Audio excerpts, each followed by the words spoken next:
very much for joining us today. When we think about the net zero mission, people tend to think about power sector decarbonisation, which is obviously an incredibly big challenge to get there in 2030. But there's arguably an even more challenging aspect of the climate change mission, which is heat decarbonisation and getting heat pumps and other heating solutions that are low carbon, be cost effective and desirable amongst consumers. And that challenge has got to really ramp up in the next 4 or 5 years. According to the CCC trajectories, which I'm sure Katy will cover, we're talking about a mass deployment of heat pumps in the next few years. And we're going to be trying to stay optimistic by starting from a vision of imagined success in 2035 and work backwards. So we're actually going to kick off with a sort of series of personas that I'm going to read out, which please do try and imagine yourself in their shoes. But before I do that, I'm just going to introduce the panel. So we're delighted to be able to have my colleague Katy King, who's the Deputy Director of Nesta's Sustainable Futures Mission. Nesta, for those of you who don't know us, has 3 missions, one of which is around heat decarbonisation. We're going to continue to be joined by Luke Murphy, MP for Basingstoke. And we have Matt Copeland, who's the Head of Policy and Public Affairs at National Energy Action, and Anna Railton, who's the Cabinet Member for Zero Carbon Oxford City Council. So thank you, panel members, and welcome.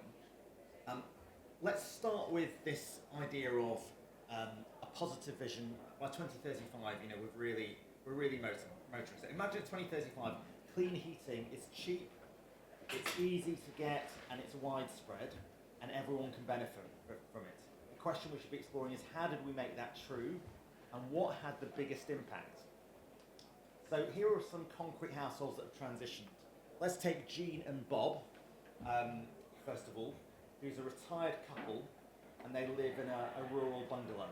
So in 2028, their council helped them get a grant to install a heat pump in their off-grid bungalow, and their bills are lower than ever.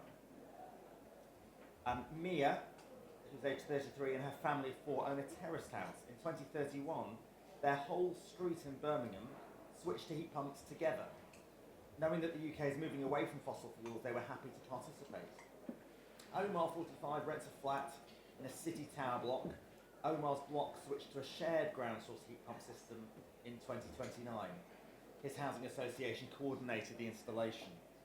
And Gavin, 50, is a heat pump enthusiast.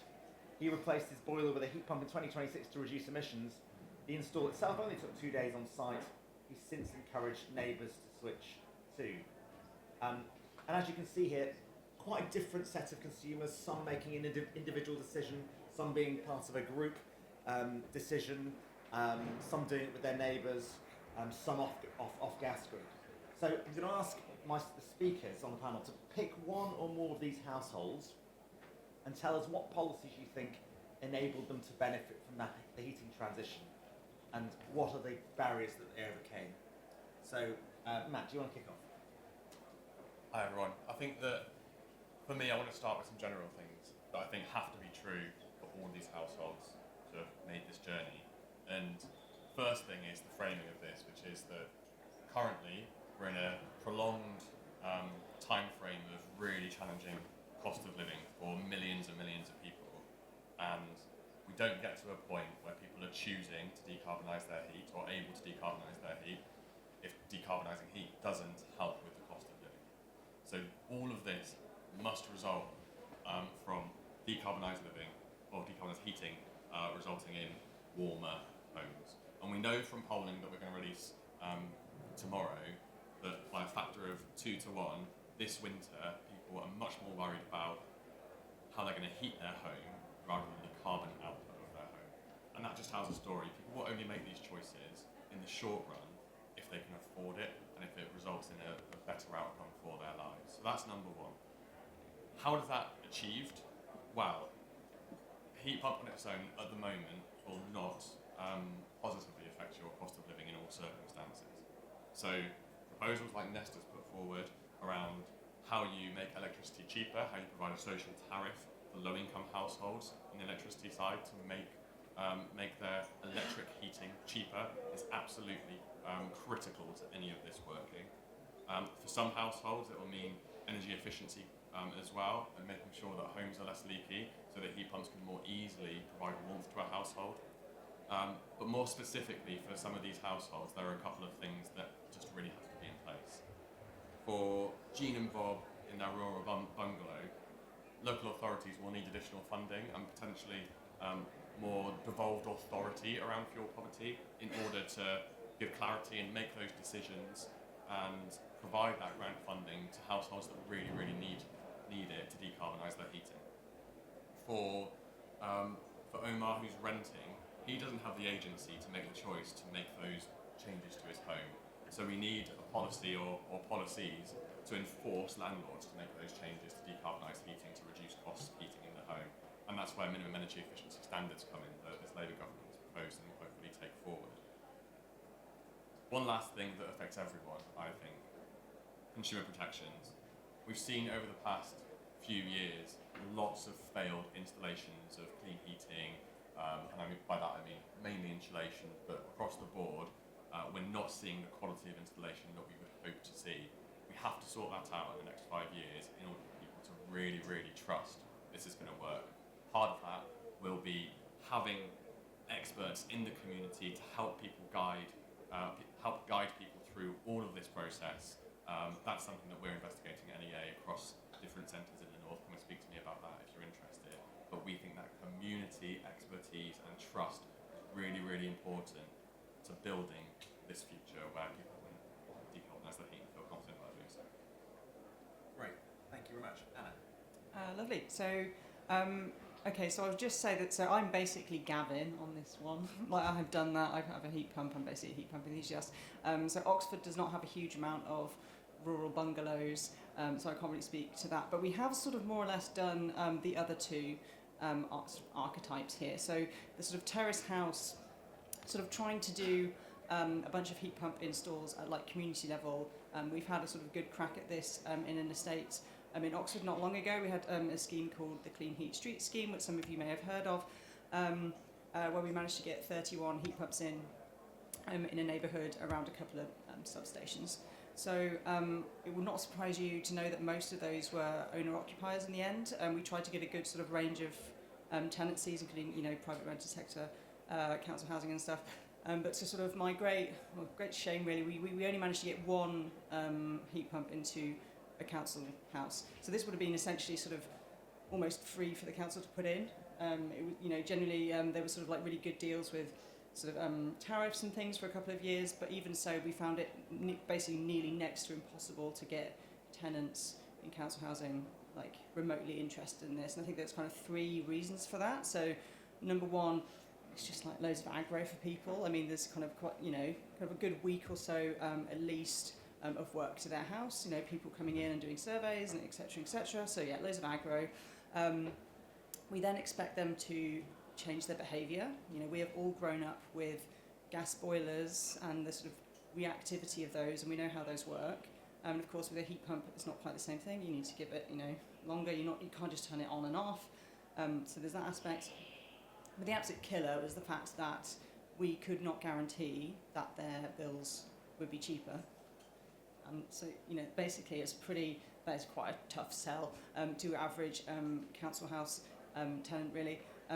However, I'm, trying to be optimistic, as Ravi said. So, but there was some stuff that really did work on this scheme. So we had a sort of like single point of contact, sort of like friendly person who was like always available, sort of pre-install, during install, and most importantly, like at the end as well. If there were problems, if people were having problems setting them up, if there were sort of unexpected bills that wasn't quite working, there was somebody there they could contact who was trusted that could sort it out. So this aftercare, I think, is super important, as said as well.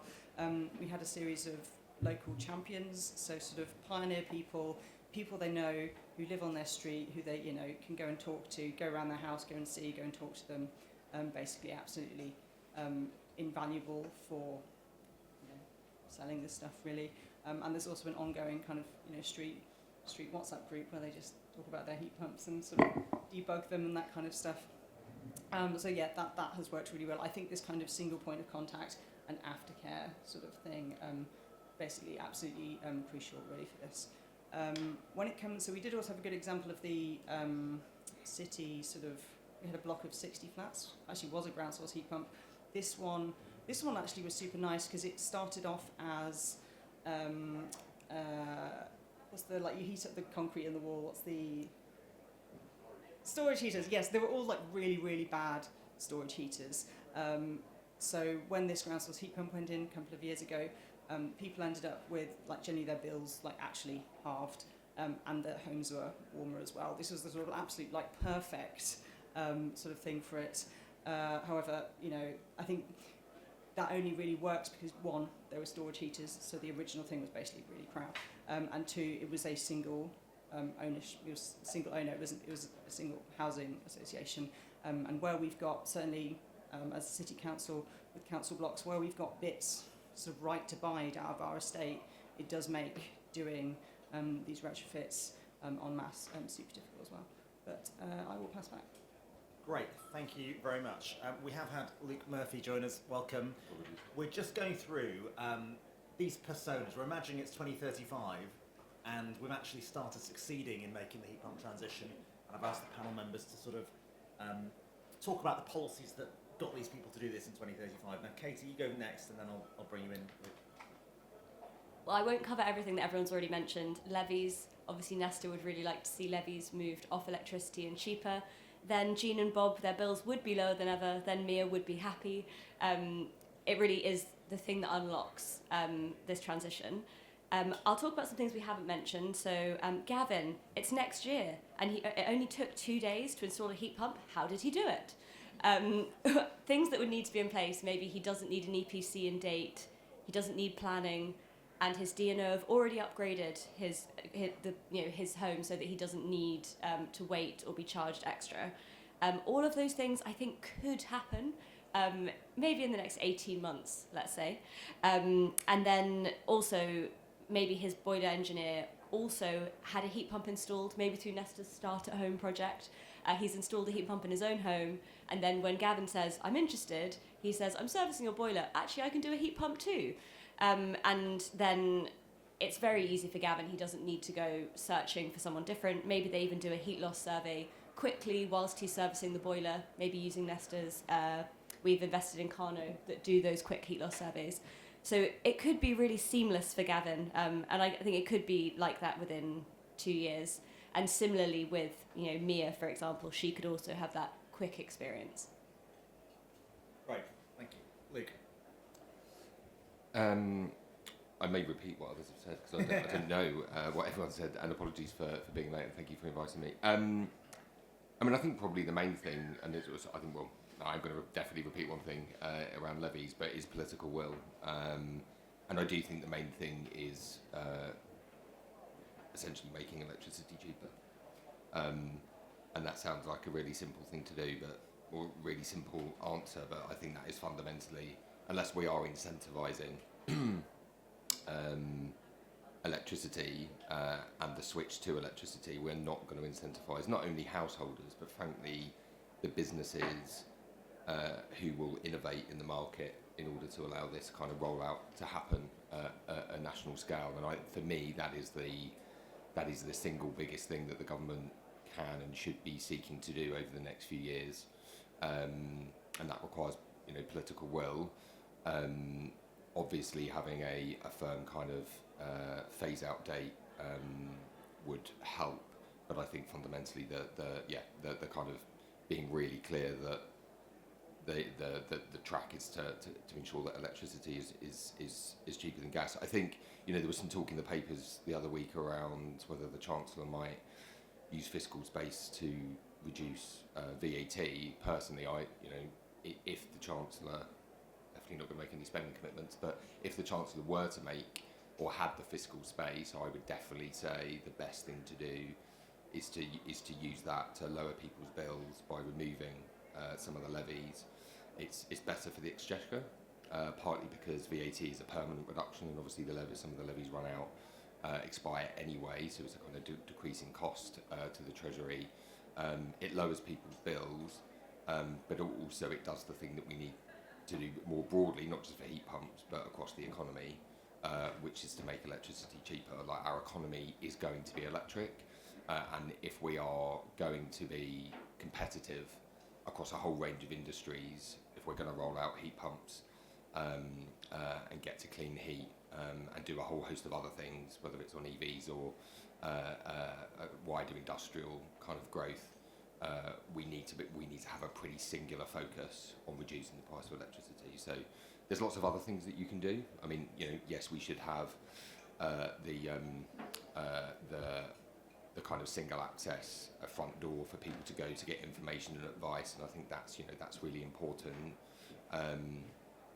I suppose a really interesting company the other day that are innovating. I mean, I know there will be many that are innovating in this space where they are providing an app to consumers who have a smart meter, and in the first 6 months they kind of work out how they use their energy, and they are able to make 8 or 9% of savings over a few months just from encouraging behaviour change. And then after a while, they then use that to identify which technologies they would best benefit from in order to significantly reduce their bills. And I think that kind of innovation as well will help get us to where we need to be, because that gives people the power, and you can kind of gamify it through an app. But it's that kind of market innovation that will help us get to where Omar, Mia, and Jean, Bob, and Gavin are. But the main thing that will encourage that innovation is that focus on reducing the price of electricity. Okay. Well, I'm going to ask a few of you some questions on this. Let's start on levies, actually. You could obviously switch levies from electricity to gas, but it would create quite a lot of losers. What would you do? Would you just swallow that and say, well, tough, or would you find ways of mitigating the impact on gas users? So I sit on the Energy Security and Net Zero Select Committee, and we were kind of slightly agnostic about whether it would be done through fiscal, basically taking it into general taxation, or whether you would pay for it by essentially switching it to gas. I think if you do the latter, you absolutely have to protect the losers, because if you don't, you will just lose public support, and you will punish people in an incredibly regressive way that rely on gas. So, and then there are some really interesting proposals out there. I think Octopus have put a suggestion forward about something that you can kind of scale up and down according to circumstances. I know there's lots of other suggestions out there, but yes, you absolutely have to mitigate. If you're not taking it into general taxation, you have to protect people, because otherwise, A, it's really regressive, and B, it will be massively unpopular. Okay. Anyone else want to comment on this? Yeah.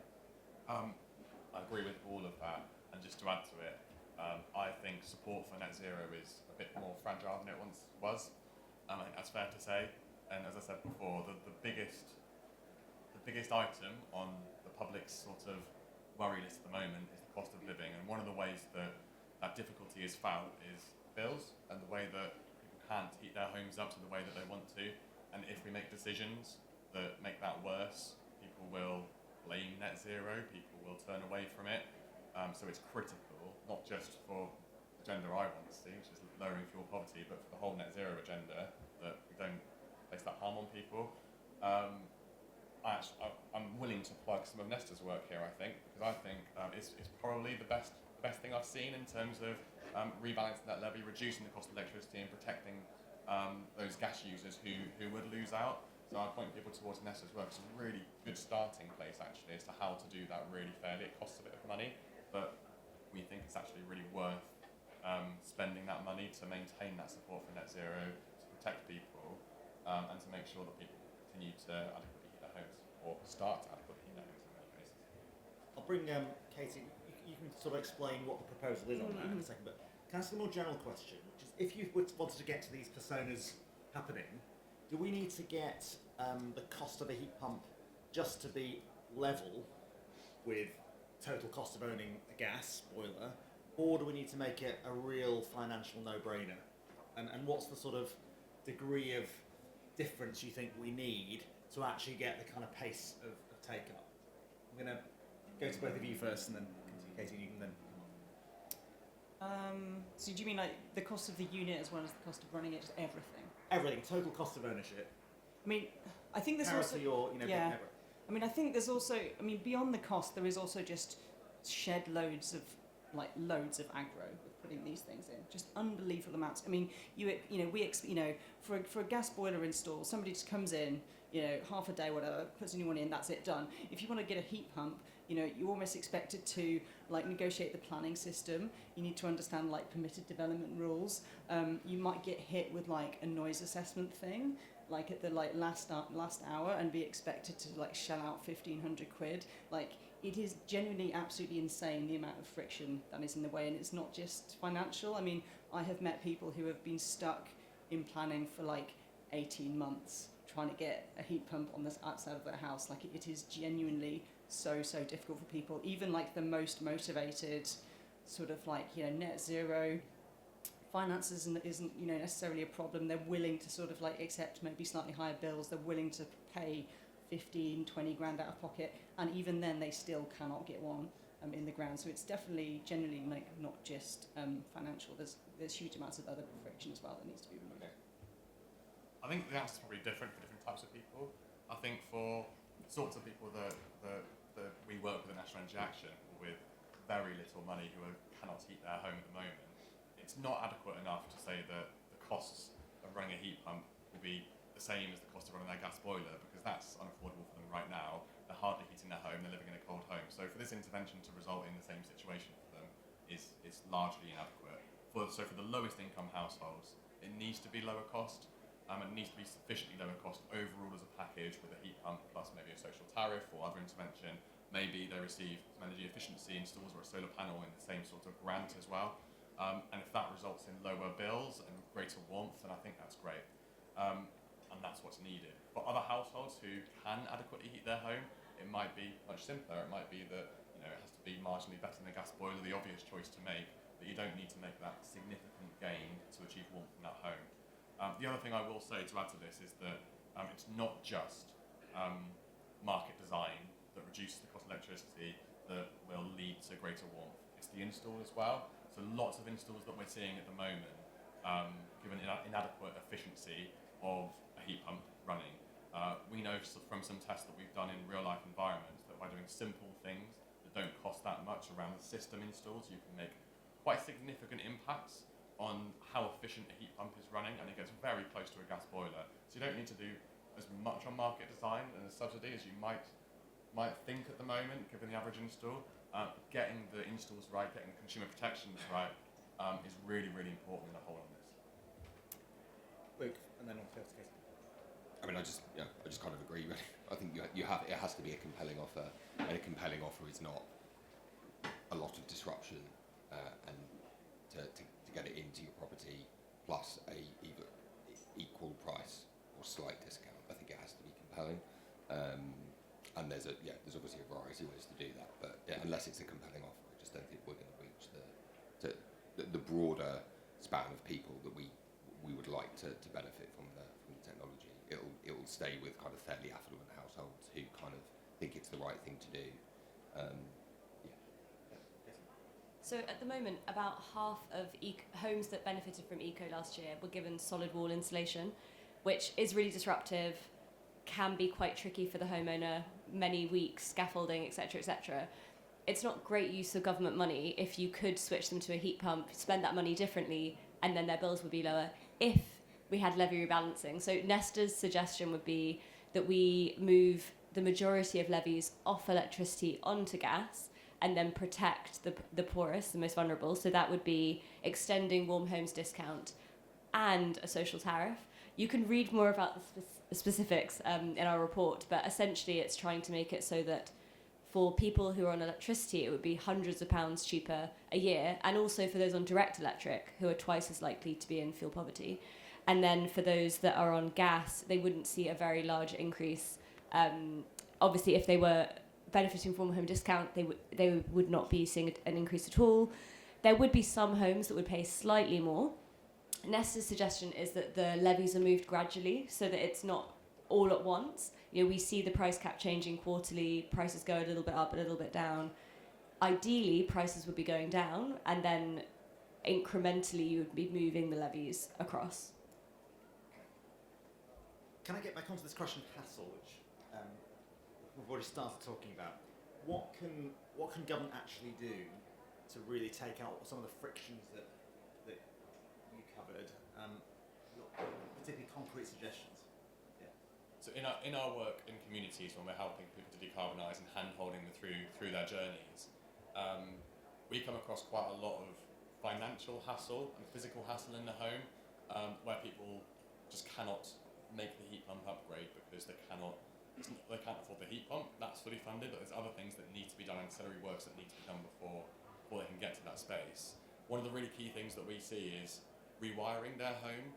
Lots of people live in homes that basically haven't been rewired in a long time, and a good installer won't install a heat pump unless it's had new modern wiring.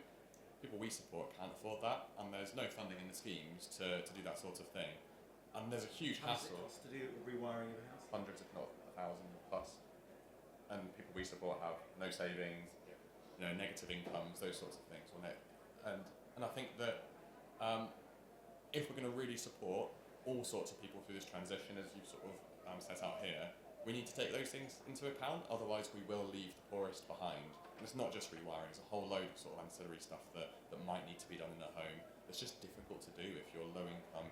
You're not able to search out all the possible grants available that might be out there to help you with these little things. But actually, if we can build it into one and take that into account, that'll make things so much easier for low income, very vulnerable households to make this journey. I think there's probably some low-hanging planning fruit here. So at the moment, if you want to put a heat pump on the outside of your house and you need planning for it, we expect people to submit beautiful scale drawings, things. The same is true for PV as well. And it's just kind of a bit nuts. This is not we're just replacing a heating system.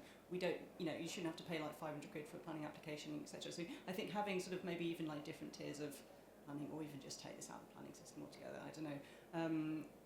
Noise assessments for domestic installs. I think either needs to be.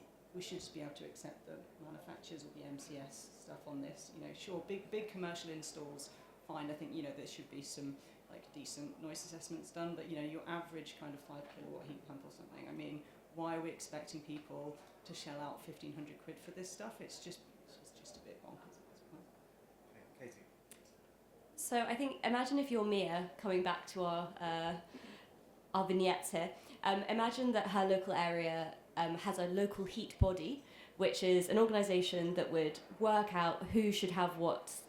So Mia would essentially be helped to be told, oh, you could have a 5 kilowatt heat pump, it could go here, we've already pre-approved planning for you, the DNO has already upgraded your street, you don't need an EPC, that's fine.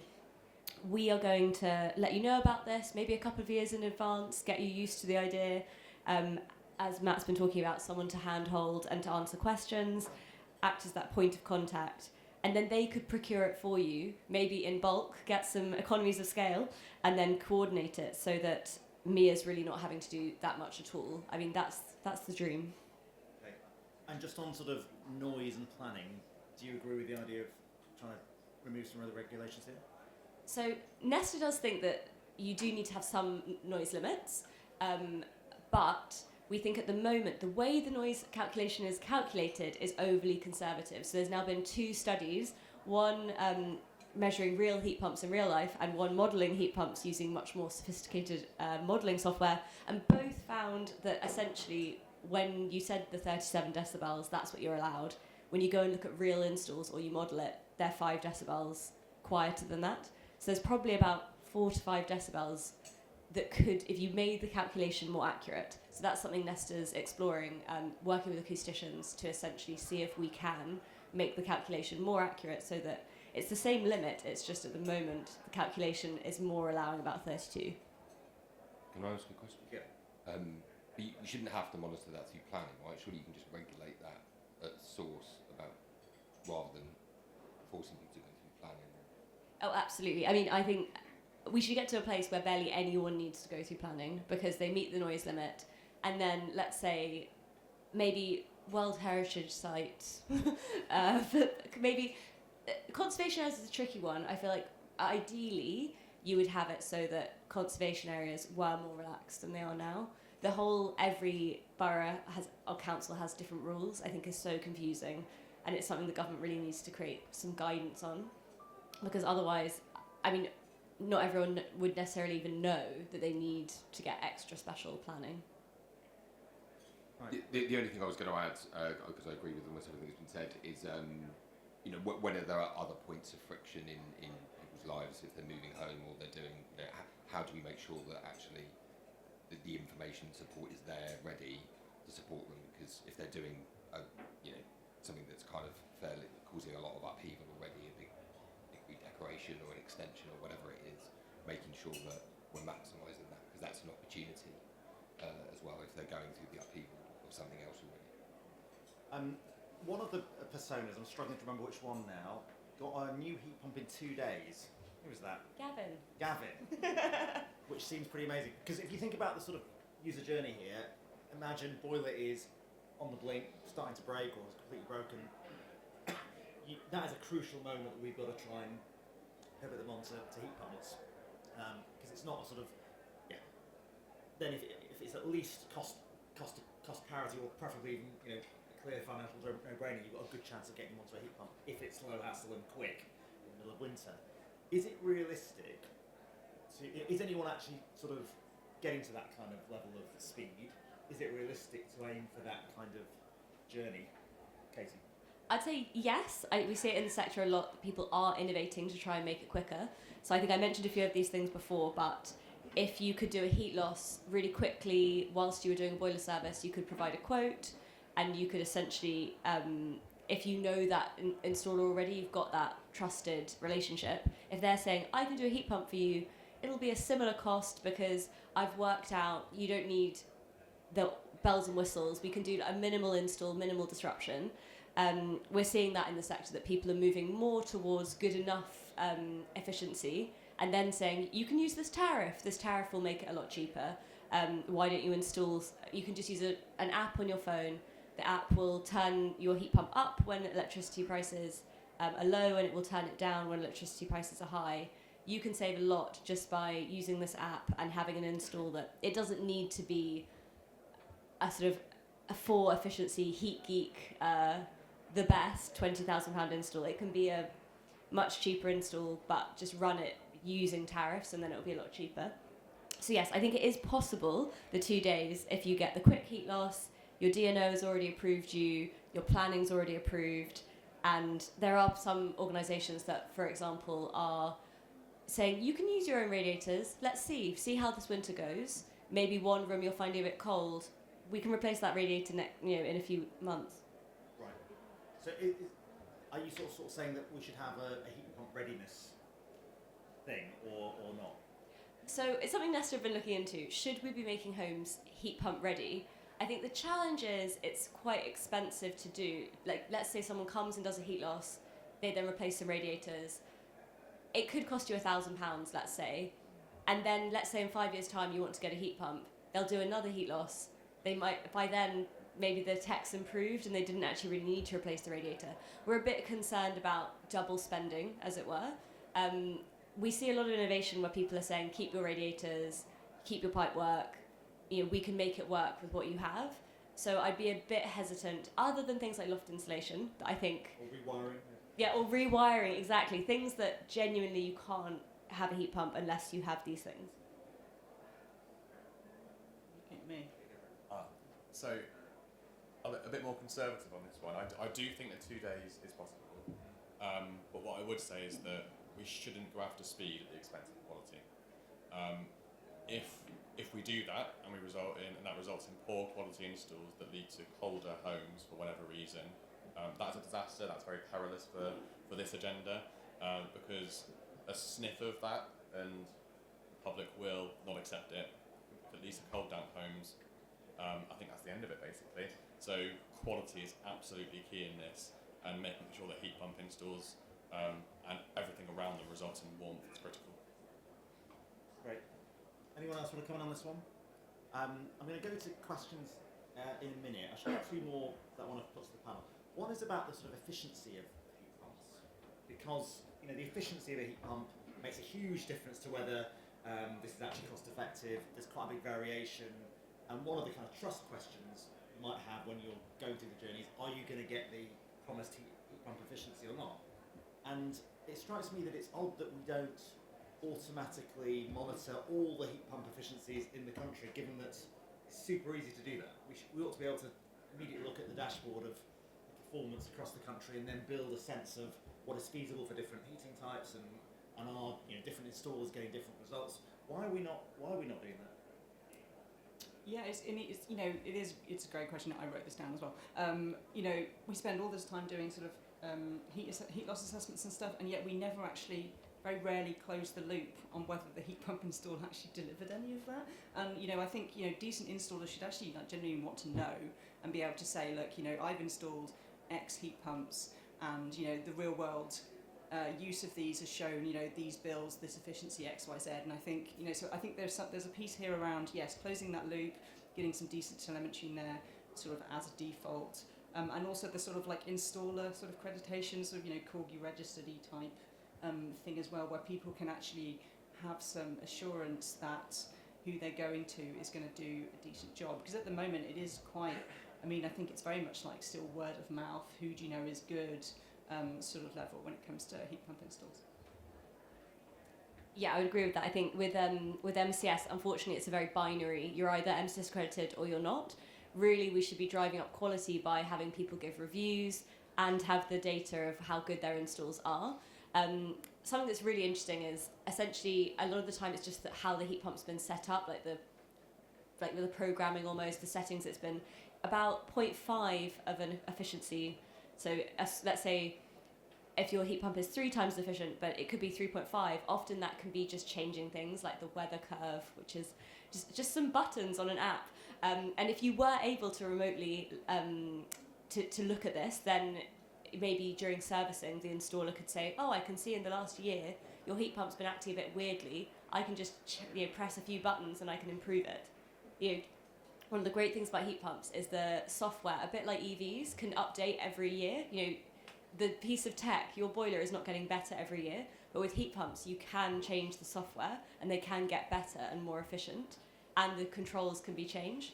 So it's something that genuinely, if the person had the right information, they could, at servicing, be making your heat pump more efficient. Great, yeah. I was going to say, I agree to an extent in that it should be monitored probably by the accreditation bodies. If I'm being honest, I still think most people will take their recommendations from people that they know, because most, when I think about most jobs that people want doing around the house, so much of it now is just like a recommendation on a neighbourhood group WhatsApp, and I think that will continue if there's an easily shareable format of what the efficiency is of the heat pump that they install. But in reality, I think that is how in future people will get their recommended heat pump installer, because that's how people get most of their recommendations for anything they get done in their house. Okay. Final question for me, and I'll go to questions on the floor. Some of these personas involve almost collective switching, if you like. So there's either a block of flats getting a shared ground source heat pump for Omar, or with Mia, it's a whole street started to switch to heat pumps together over a period of time, perhaps. What's your view about the potential for those more collective approaches to switching, and are there any risks with trying to push that approach? We have tried this in Oxford, and it generally, it did sort of work actually. We did have the sort of like most successful sort of like Innovate UK scheme on this one. I think, people doing the journey together, people being able to sort of drop into each other's homes and sort of like look at how things are going and answer questions and just support each other through it is super valuable. Also, a lot of these homes have been literally built to the same design at the same time, so they'll probably all have similar radiators.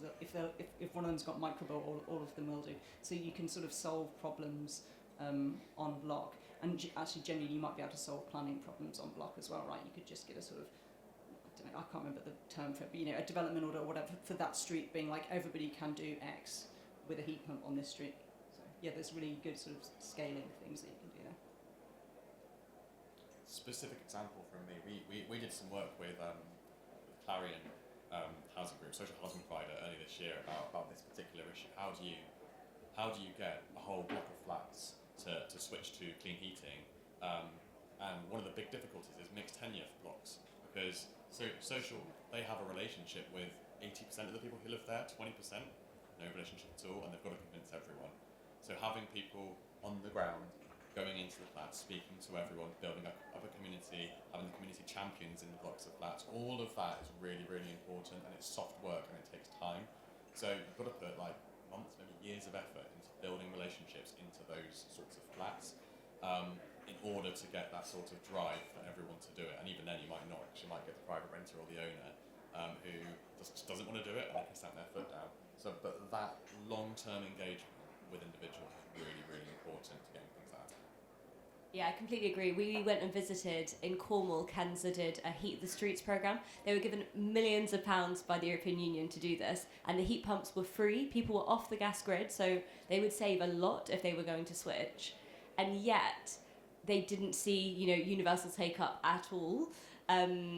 Free heat pump, make your bills, 1/3 of what they are right now, and yet they still couldn't get whole streets to sign up.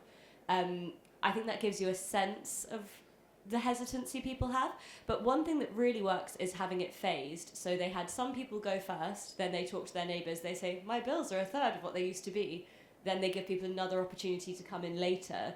That helps, especially with if there are changes that need to be made in the home. Not everyone is, at this very moment keen to make big changes. So yeah, phasing it, agree with what Matt's saying about they really did do a lot of engagement with the community. And it is time-consuming work, and it's something that local government doesn't have that capacity right now, or not all of local government. The only thing I was going to add was if there's economies of scale in doing so, you should make sure that goes to at least some of that goes to the householders to make it a more compelling offer, as we were discussing earlier. Do you worry at all about anti-net zero campaigners mobilising against group schemes or collective switching? Well, you are now.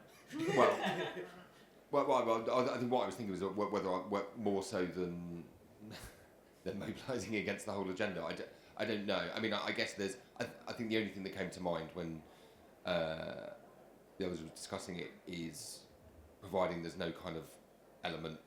I would worry if you got to a position where someone was almost would claim that they'd somehow been coerced into this collective scheme.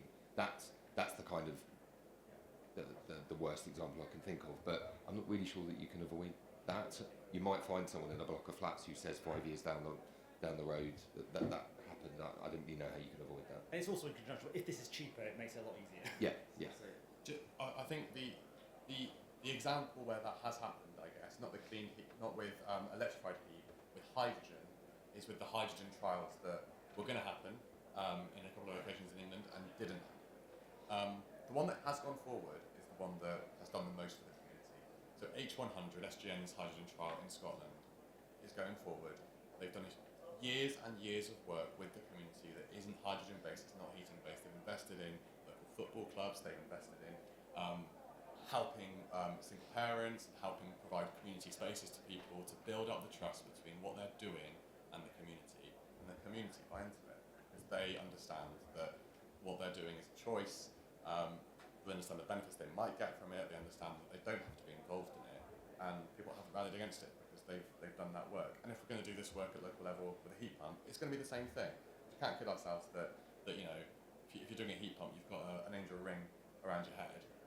People will rally against it if they want to, but if you bring it from a community level, I think you've got a much better chance of convincing a much greater majority of people it's the right thing to do. Anna, and then we'll go to questions. I guess there's also there's some cause for optimism, really, because ultimately people do trust their neighbours and the people they actually know more than sort of random Facebook frothing, right? So there is, being able to actually talk to real people that look like you, sound like you.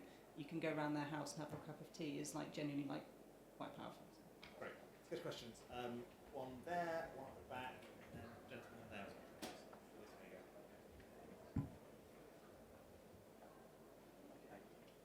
There you go. Hi, that was great discussion, thank you. David Adams here from the UK Green Building Council.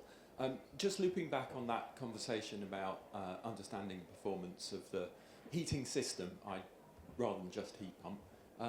Why wouldn't the government put an indicator out that in, say, 2 years, if you want to benefit Mr. Manufacturer, Mrs. Manufacturer from this grant, £7,500, a lot of money, that actually you must install a heat meter with telemetry such that the householder has a choice of then asking an external. Why wouldn't the government do that? That's cheap for a manufacturer. I've been one.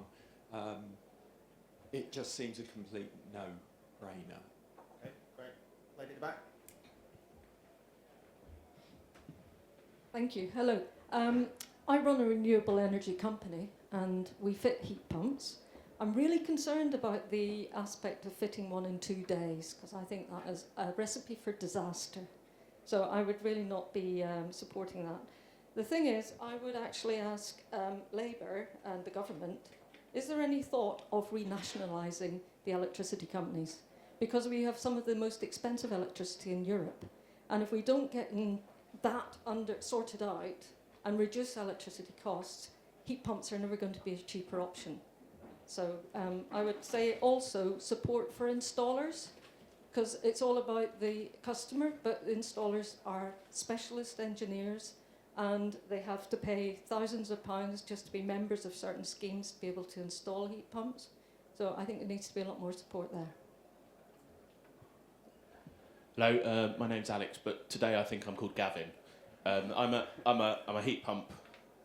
I love my heat pump, but I'm coming into my third winter, and it was installed under a home upgrade grant scheme, and from an oil system. So about the worst combination for cost. Year after first winter, bill's gone up by £1,000. So what I did, I rolled up my sleeve and I repiped it. Just went from 22 mil to 28 mil, and it went from 280% efficiency to 400% efficiency. That's a massive hole in the scheme. I eventually got down to make it cheaper, but only by using Octopus Agile. I would describe myself as a switched-on, engaged user, and that won't work for everybody. But my current problem is I can't get it serviced. It's not. So I'm 2 years into the scheme. Can't find anyone in Sheffield City region that will do it, so I'm now out of warranty on a government scheme. So to me that's 3 big policy holes that would be easy fix. Right, thank you. Katie. Yes, okay, so why not add monitoring? We did a trial where we wanted to monitor heat pumps, and I think it was 30 we wanted to monitor. We tried to add the most generic system, and we found that the two problems. One was that the engineers struggled to do it, and then secondly that they're just interoperability issues. So we weren't able to, and so that is a big barrier, is what is the tech you're trying to use. Could be made easier if you were to essentially just do data sharing, where what you're seeing on the app of what the efficiency is of the heat pump is being beamed to some central database. The issue you have is that not all suppliers are doing, or manufacturers would measure efficiency in the same way.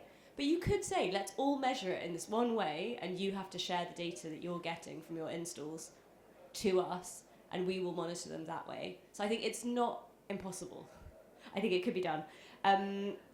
On the servicing, agree, we did a big survey representative of heat pump users, and we found people struggled to find people to service their heat pumps. It's a really big problem. I guess it's partly about supply and the fact that there aren't that many heat pump engineers. They're busy doing installs. There's quite high demand. You would hope as there are more, it will develop, but what can we do in the meantime? Because at the moment, there are boiler engineers who only do servicing and some that do install and servicing. Imagine that will happen, but just we haven't got there yet. So it's an interesting question, what could government do to make sure that there is servicing? You don't want a servicing desert, I guess, and what can you do about those deserts? Great, okay, that's fine. Luke, should we nationalise energy? Will it make it cheaper? When you say electricity companies, who do you mean? Which part of the system would we be nationalising? Well, the cost The generators or the retailers? Sorry? Yeah, the suppliers, the cost to the customer. Because at the end of the day, that's what you want. You want a cheaper system for people, but if electricity prices keep rising, it's not going to be cheap to run. Sure. So my kind of answer to that will be, well, I don't think you have to nationalise them to in order to lower energy prices. You need to break the link between gas and electricity, the way in which we set the marginal price. I'd also say, just on a kind of process point, which is rather boring, is the government's got quite a lot on its hands. And I think arguably the state is already struggling after 14 years of austerity to do some of the basic things that it needs to do in running the NHS. We are already renationalising the railways. I would much rather the government, frankly, proved that it can run the railways in public ownership well, rather than trying to kind of expand that to other industries. I think simply the government is able, through regulation and reform of the market, to bring down energy prices. I don't think nationalisation is required. Is required to do that. So I didn't actually. I think you just said. I didn't catch your real name, because you said I'm Gavin, and then I've kind of forgotten.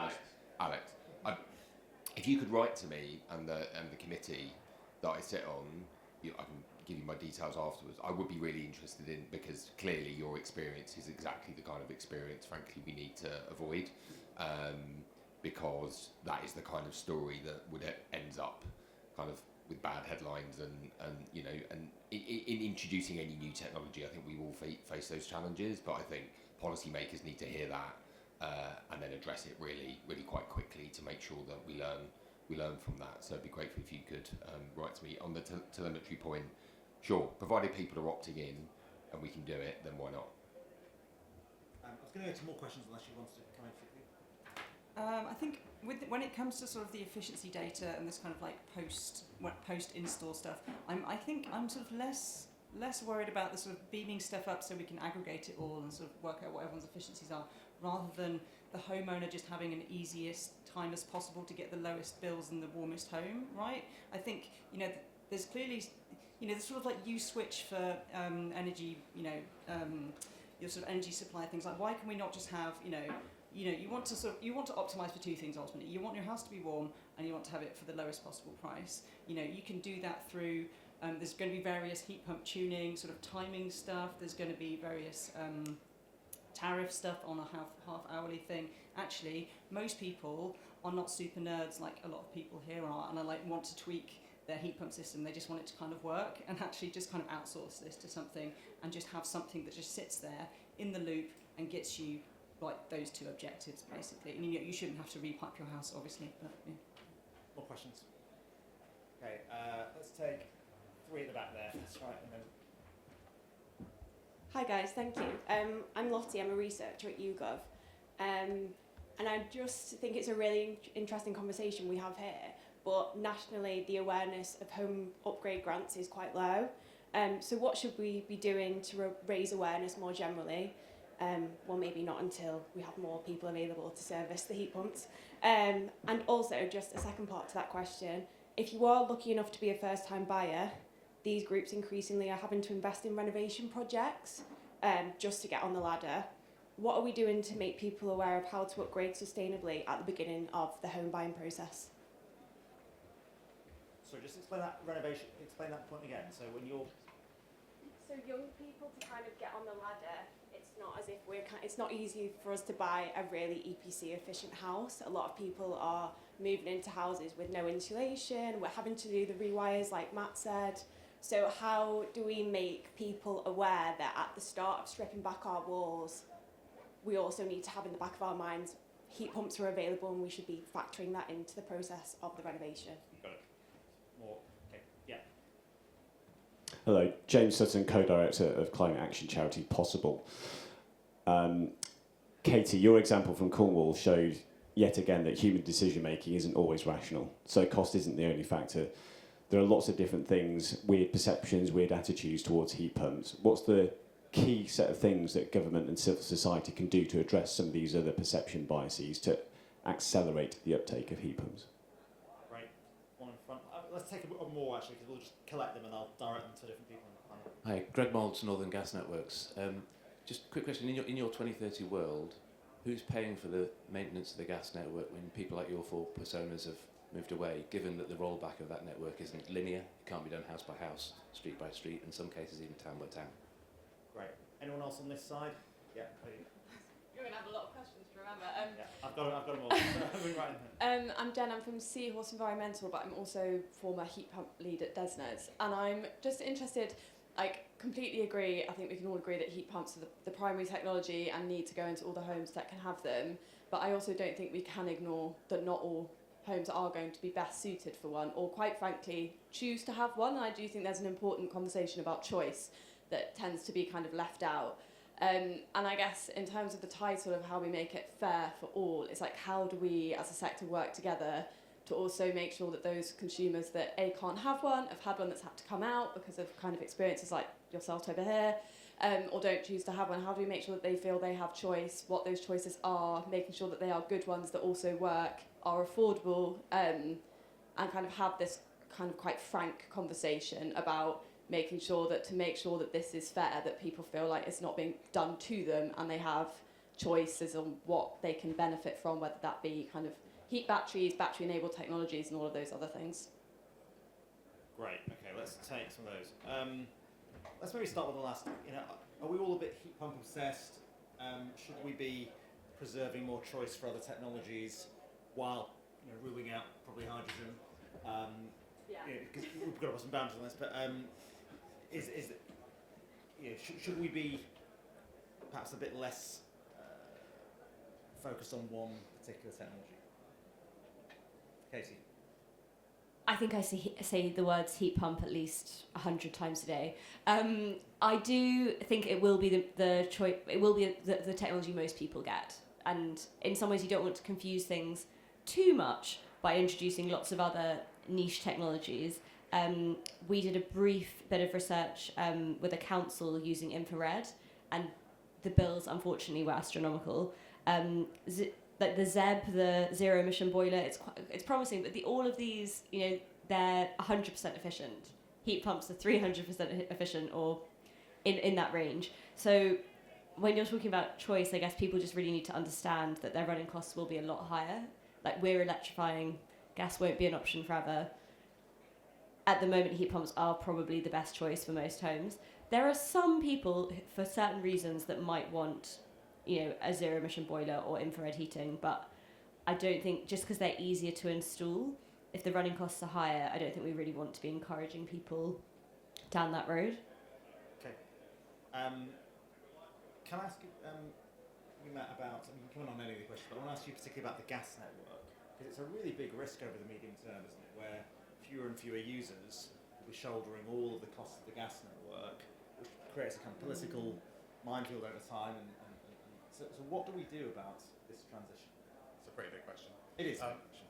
So I think it's one of the biggest strategic questions that the government and regulator have over the next 10 to 15 years, to be honest. It's going to become a big problem, and we don't have a solution for it at the moment. Things that have been touted are things like accelerated depreciation. So you have, typically the pipes are paid for over 30, 40, 50 years. Should that be less time so you capture more people while they're on the gas network? That's difficult because we can't afford their bills now, so how do you ask them to pay more for that? I think that realistically it's something the government needs to step in with. I feel like you can't ask for anything additionally fiscally at the moment. I feel like there's no space, but if you're thinking about what needs to be done in the next decade, that has to be one of the really top things that needs to be addressed, because the risks distributionally of sways of people leaving the gas network because of this scenario where you have lots of heat pumps, and who's left on the gas network is really, really significant, and another challenge to people's perceptions of net zero as well.